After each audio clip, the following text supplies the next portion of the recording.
आइए जानते हैं क्या होता है चक्रवात। दोस्तों, वैसे तो किसी वाटर बॉडी के ऊपर पैदा होने वाले किसी रोटेटिंग ऑर्गेनाइज्ड क्लाउड को साइक्लोन का नाम दिया जाता है। वैसे तो साइक्लोन, जिसे हिंदी में चक्रवात कहा जाता है, एक ऐसी संरचना है जो गर्म हवा के चारों ओर कम एटमॉस्फेरिक प्रेशर के कारण उत्पन्न होती है। सामान्यतः जब भी गर्म और ठंडी हवा का आपस में मिलन होता है तो ये दोनों विंड्स मिलकर सर्कुलर स्टॉर्म का रूप ले लेती है। साइक्लोन में तेज विंड मूवमेंट देखने को मिलती है। नॉर्दर्न हेमिस्फीयर में ये साइक्लोन एंटी क्लॉकवाइज और सदर्न हेमिस्फीयर में क्लॉकवाइज घूमती है।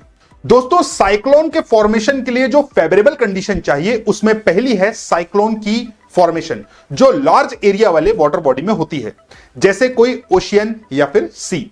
दूसरी कंडीशन है कि इन वाटर बॉडी का टेम्परेचर 27 डिग्री सेल्सियस के ऊपर होना चाहिए, क्योंकि इस टेम्परेचर के ऊपर ही लो प्रेशर क्रिएट हो पाता है और एयर मॉइस्चर के रूप में ऊपर की ओर हवा राइज होती है। तीसरी कंडीशन है कोरियोलिस फोर्स का प्रेजेंट होना। यही कोरियोलिस फोर्स साइक्लोन की सिलेंड्रिकल शेप मूवमेंट को पॉसिबल करता है। कोरियोलिस फोर्स का जन्म अर्थ के रोटेशन के कारण होता है। यह फोर्स विंड को नॉर्दर्न हेमिस्फीयर में राइटवर्ड और सदर्न हेमिस्फीयर में लेफ्टवर्ड मूवमेंट कराता है। साइक्लोन का निर्माण इन्हीं तीन कंडीशंस पर निर्भर करता है। दोस्तों, साइक्लोन की फॉर्मेशन को टोटल 3 स्टेजेस में डिवाइड किया जाता है। पहली स्टेज ओरिजिन स्टेज है, जिसमें साइक्लोन बनना शुरू होता है। दूसरी स्टेज को मैच्योर स्टेज कहते हैं। इस स्टेज के दौरान साइक्लोन अपने मॉइस्चर को इकट्ठा करता है और साइज को बड़ा करता है। तीसरी स्टेज डिसिपेशन स्टेज, जिसमें साइक्लोन अपना सारा मॉइस्चर बारिश के रूप में लूज करता है। साइक्लोन के बनने की शुरुआत ओशियन के वाटर वार्मिंग से होती है। हाई टेम्परेचर के कारण ओशियनिक सरफेस गर्म हो जाता है, जिसके कारण सरफेस के ऊपर की एयर भी वार्म होने लगती है, जिससे एयर ऊपर की ओर राइज होना शुरू होती है, जिससे ओशियनिक सरफेस पर गैप क्रिएट होने लगता है। इस गैप को भरने का काम आसपास की कोल्ड एयर करती है, क्योंकि उनके पास मॉइस्चर होता है। साथ ही वार्म एयर के ऊपर उठने से ओशियनिक सरफेस पर लो प्रेशर जोन क्रिएट हो जाता है। यह लो प्रेशर आसपास की कोल्ड एयर को आकर्षित करने लगती है। ऐसे में आसपास की ठंडी हवा इस लो प्रेशर जोन में प्रवेश करती है। ऐसे में वह लो प्रेशर के वार्म सरफेस के कांटेक्ट में आती है और स्वयं भी ऊपर उठने लगती है, जिससे ऊपर की ओर हाई प्रेशर क्रिएट होने लगता है।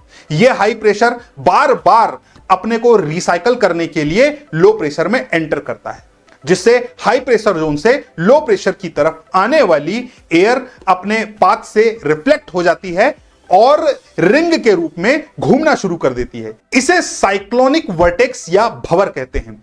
ऊपर उठने वाली एयर काफी गर्म और हल्की होती है और एक निश्चित ऊंचाई पर पहुंचने के बाद लैप्स रेट के कारण उसका टेम्परेचर गिर जाता है। दोस्तों, लैप्स रेट का मतलब होता है किसी बॉडी का टेम्परेचर हाइट चेंज होने के साथ किस रेट से चेंज हो रहा है। एयर टेम्परेचर के गिरने से संघनन की प्रक्रिया चालू हो जाती है। संघनन से लेटेंट हीट निकलती है, जो एयर को और गर्म बनाकर हाइट में भेजती है। दोस्तों, आसान भाषा में कहें, अगर कोई एनर्जी किसी लिक्विड को गैस के रूप में कन्वर्ट कर रही है तो उसे लेटेंट हीट कहते हैं। यह लेटेंट हीट साइक्लोन की लाइफ साइकिल में इंपॉर्टेंट रोल अदा करती है, क्योंकि इसी लेटेंट हीट से जनरेट हुए फोर्स के कारण साइक्लोन आगे बढ़ता रहता है। साथ ही एयर के और ऊपर उठ जाने से जो स्पेस क्रिएट होता है, उसे फिर से कोई नई मॉइस्चर वाली हवा फिल कर देती है। यह प्रोसेस तब तक चलती रहती है जब तक कि मॉइस्चर की सप्लाई जारी रहती है, और यह मॉइस्चर की सप्लाई ओशियन के कोस्ट पर पहुंचते ही रुक जाती है, जिस कारण साइक्लोन धीरे धीरे खत्म हो जाता है। साथ ही ठंडी हवा साइक्लोन के किनारों पर जमा हो जाती है, जिससे साइक्लोन के बीच होल हो जाता है। इसे साइक्लोनिक आई कहते हैं। दोस्तों, साइक्लोन के खत्म होते ही कोस्ट एरिया पर बेहद तेज हवाएं चलने लगती हैं और जो क्लाउड साइक्लोन के फॉर्मेशन के दौरान बने थे वो तेज बारिश करते हैं। साइक्लोन के टाइप की बात करें तो इसे 2 भागों में बांटा जाता है। पहला ट्रॉपिकल साइक्लोन, जो 0 डिग्री से लेकर नॉर्दर्न और सदर्न हेमिस्फीयर में 30 डिग्री के बीच में आता है, और दूसरा टेम्परेट साइक्लोन, जो मिड और हाई लैटिट्यूड में बनते हैं, जिनकी फॉर्मेशन 30 डिग्री से 65 डिग्री लैटिट्यूड के बीच में होती है। सामान्य भाषा में हम सभी चक्रवात को साइक्लोन कहते हैं, लेकिन अलग अलग भाग में साइक्लोन को अलग अलग नाम से बुलाया जाता है। इंडियन ओशियन के साइक्लोन ट्रॉपिकल होते हैं। इंडिया के साथ African country, Thailand, Indonesia, south east Asia के कई अन्य देशों के साइक्लोन ट्रॉपिकल होते हैं। बात करें साउथ चाइना सी की तो यहां के देश साइक्लोन को टाइफून कहते हैं।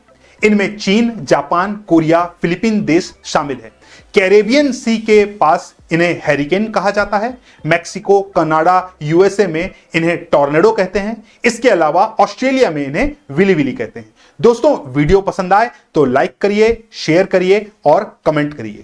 धन्यवाद।